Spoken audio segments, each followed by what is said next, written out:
All right, buckle up, because I'm about to share the details of the tumultuous journey I've been on. Life hasn't exactly been a walk in the park for me in recent years. It all began when I married Bruce, the man I thought was the love of my life. Little did I know that his family would turn out to be a nightmare I never anticipated. At first, Anna, my mother-in-law, seemed like a sweet lady, but I couldn't have been more wrong. Behind that fake smile lurked a dark side that could rival the intensity of any hard metal song, making it seem like a lullaby. And let's not even start on Walter, my father-in-law, your classic creepy old man. His constant side-eye and inappropriate comments made me feel like I was living in a twisted episode of a reality show gone wrong. The breaking point occurred shortly after marrying Bruce, when Walter, fueled by liquid courage and a twisted sense of entitlement, made a disgusting and inappropriate advance towards me.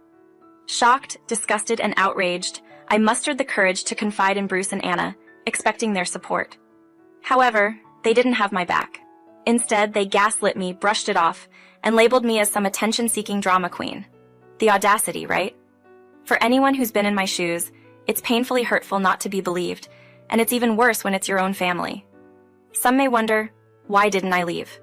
Honestly, I've been grappling with that question myself. Unfortunately, I stayed, and that turned out to be a colossal mistake. From that moment on, the trust between Bruce and me shattered into 1,000 pieces. We argued incessantly, each disagreement pushing us closer to the brink of divorce. It was disheartening to realize that my husband wouldn't stand up for me or believe the truth I was desperately trying to convey. Though the arguing lessened over the years, the underlying tension in our household persisted, as we never officially addressed the issues.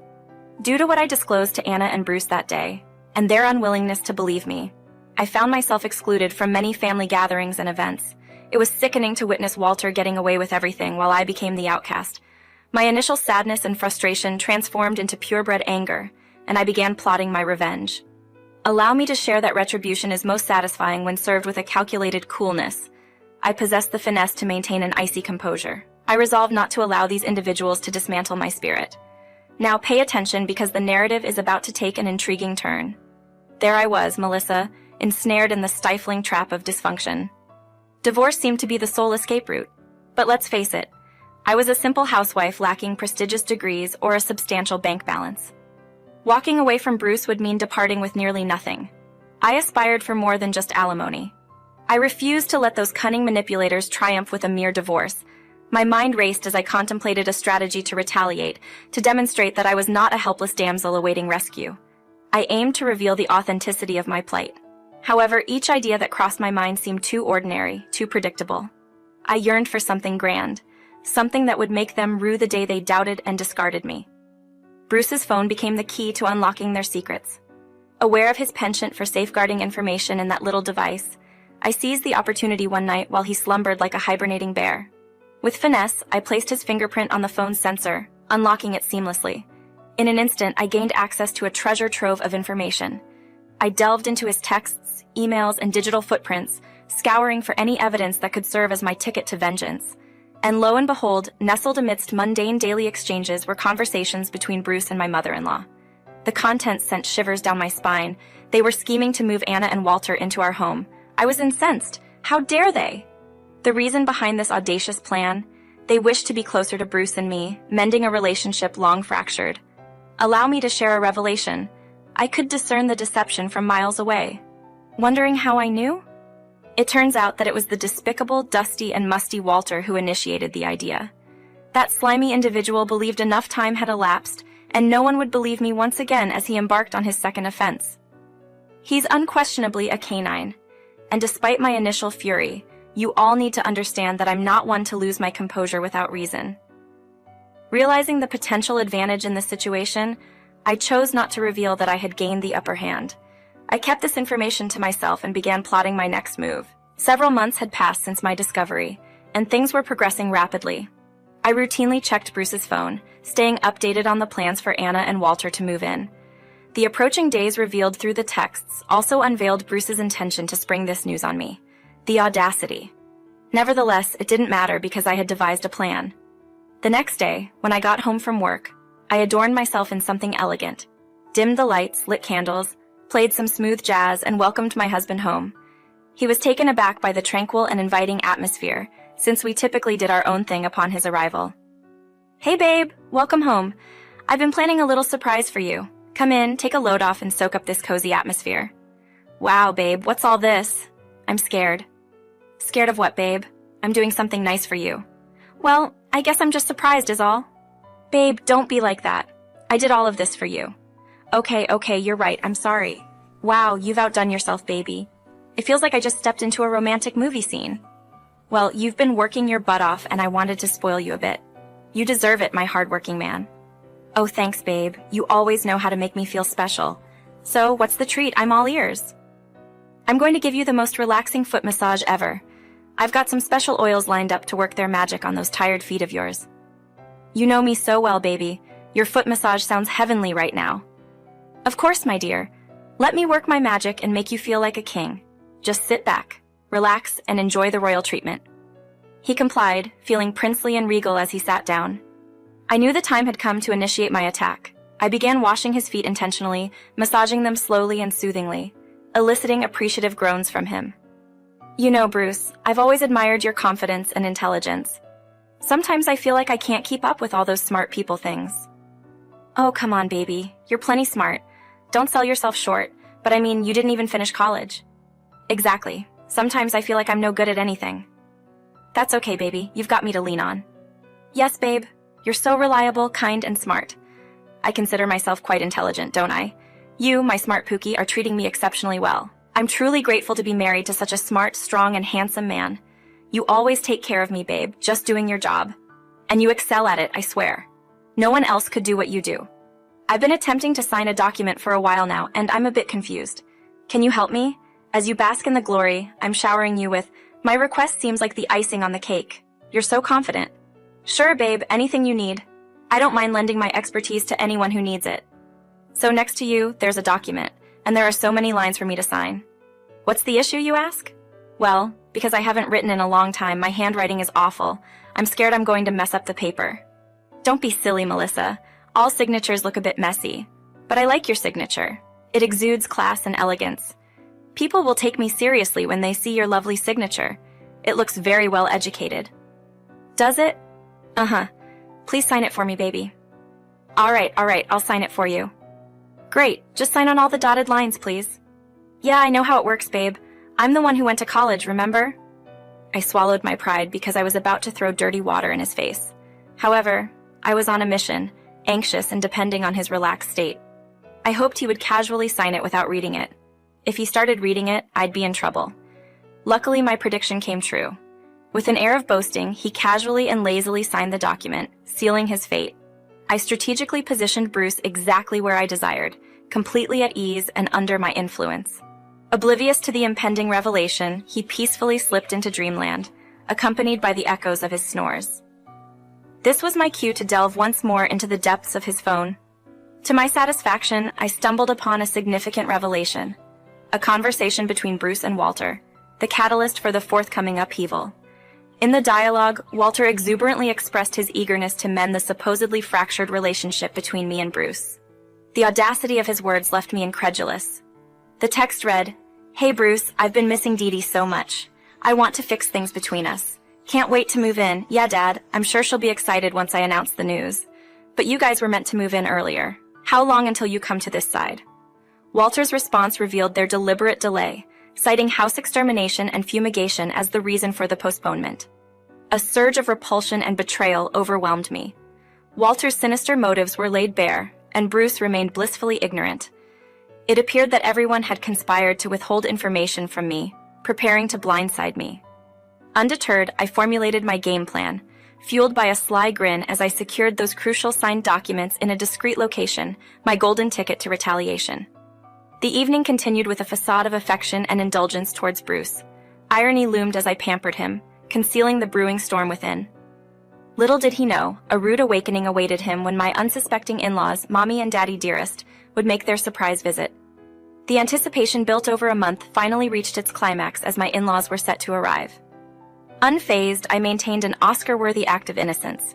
Bruce, blissfully ignorant, was eagerly anticipating the unfolding events. As lunchtime approached, so did the arrival of my in-laws. Following Bruce's instruction, I opened the door to find Anna beaming with delight, and Walter, standing behind her. Licking his lips with anticipation, a U-Haul parked in the driveway. The moment of revenge had arrived, and the tables were about to turn. "Hey there, it's been a while. You both look great as always. So what brings you two here?" As Bruce emerged from behind me, the surprise unfolded. His parents wanted to move in with us temporarily. I played my part, expressing surprise and excitement at the appropriate moments. Everyone seemed pleased as we welcomed the couple inside. Once indoors, I unleashed the words I had held back for years. "Do you think you can just waltz in here acting like you own the place? Who said I wanted you here?" Silence followed, broken by Walter's attempt to hush me. But I refused to stay silent any longer. "No, Bruce, I won't shut up. I've held back for too long. You," I pointed at Walter, "remember what you tried to do to me years ago. Tell the truth now. I'm warning you. This is your last chance to come clean." Walter dismissed it as lies, claiming I was delusional. Apologies were offered for my behavior, and I was told to go back to the kitchen where I supposedly belonged. I wasn't having it. "We came here to make peace, but you're too stupid and selfish to realize that. Bruce, when you're paying for this fool to get a degree, maybe she'll learn some sense during her course. You both think you're so smart with your degrees and fancy lives. I may not have been raised like you, my English isn't perfect, but I'm talented, business savvy, a hard worker, bilingual, and I look good, something your husband appreciates." The tension escalated, and a mysterious Plan B was mentioned. It turned out Plan B was to kick me out of the house if I acted out. I confronted Bruce about it, questioning if speaking the truth was considered acting out. In moments of extreme emotional turbulence, such as the current state of chaos, I must insist on a necessary course of action. It is essential for you to temporarily relocate until you can regain composure and cease exhibiting erratic behavior incessantly. Your actions have reached a level of intensity that demands this intervention. If you believe the present situation to be unconventional, brace yourself, for the true extent of unpredictability is yet to unfold. Contrary to your expectations, it is you who will be compelled to vacate the premises permanently.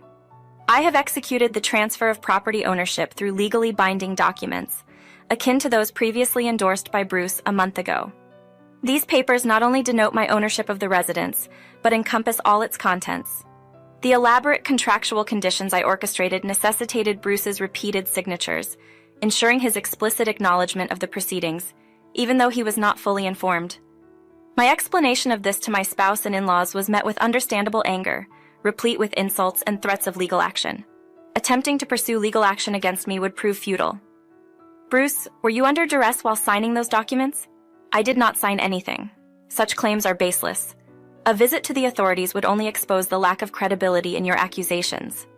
The evidence is indisputable, with Bruce's signatures affirming the legitimacy of the ownership transfer. In a moment of realization, my family expressed regret for their disbelief and sought to involve law enforcement.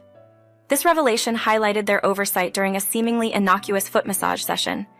Despite their educational backgrounds, their failure to scrutinize what they were signing resulted in this predicament. This house stands as retribution for years of disbelief and deliberate attempts to undermine my self-worth. As I proceed with divorcing Bruce, rest assured that the court will be the setting for our resolution. It is time for all of you to vacate my property immediately." The shock resonating in the room is palpable, undoubtedly stemming from disbelief that someone of my perceived simplicity could orchestrate such a cunning plan.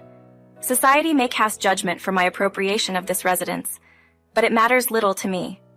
This act serves as my reparation for the countless instances in which they diminished my worth. In retrospect, perhaps I should have claimed more than just the house. Bruce's self-esteem suffered a blow.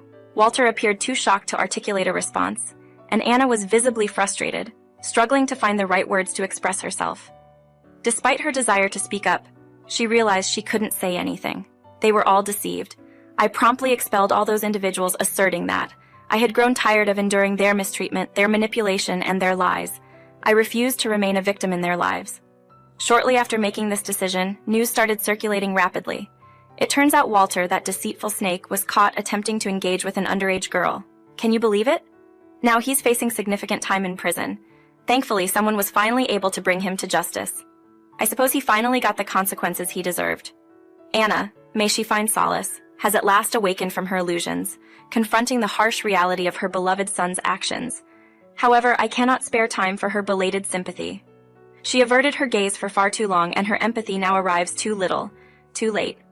As for Bruce, that conceited fool, his ego suffered a humbling defeat beyond imagination. He lacked the courage to contest the house legally, preoccupied with nursing his wounds and wallowing in embarrassment for being deceived by his less educated wife. Tough luck, my friend. The victories are all mine, and he is left with nothing but remorse. Life is truly flourishing for me now. I'm reaping the benefits of sweet alimony and luxuriating in the opulence of a beautiful home once tainted by its toxicity. I relish this newfound freedom. It tastes incredibly sweet.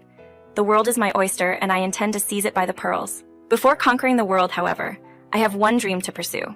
I am determined to establish my hair salon as a haven where beauty intersects with empowerment. It will stand as a testament to my strength and resilience, showcasing how I transcended the chaos from a mere housewife to a formidable entrepreneur. I am the architect of my destiny. So let's raise a glass to the underdogs who triumphed, celebrating the power of resilience and the ability to live life on our terms. I embark on my next adventure, exploring the world with a soul ablaze and a heart brimming with gratitude. This is my story, and I am the fearless queen who vanquished the demons of a toxic past.